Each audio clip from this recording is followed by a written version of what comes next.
Welcome to our channel. Today we how to verify your profile with Snapchat. Easy tutorial step by step clearly. To verify your profile on Snapchat, start by opening the Snapchat app on your device. Log into your account if you haven't already.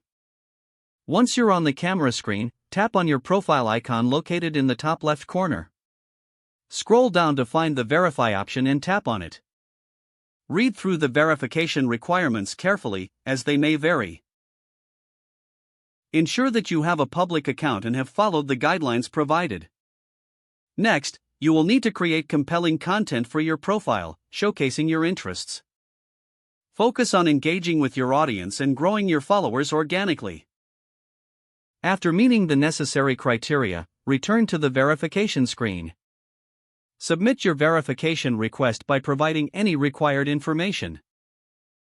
Wait for an email notification from Snapchat regarding the status of your request. Check your email regularly, including your spam folder, for updates. Once your profile is verified, you will see a verification badge next to your username. Congratulations, you have successfully verified your Snapchat profile. If the page does not load, refresh the browser or try again in a private or incognito window.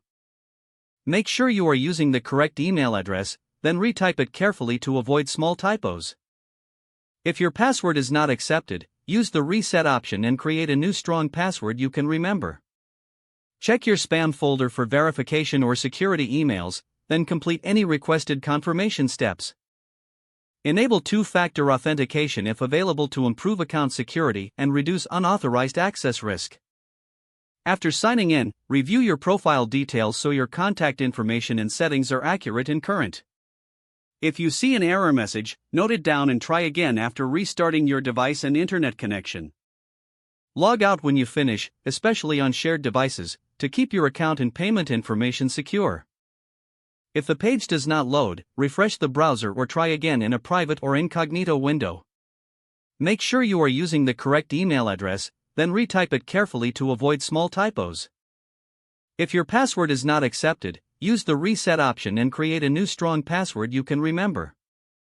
Check your spam folder for verification or security emails, then complete any requested confirmation steps. Enable two-factor authentication if available to improve account security and reduce unauthorized access risk. After signing in, review your profile details so your contact information and settings are accurate and current. Don't forget to like this video and subscribe to our channel for more step-by-step tech guides.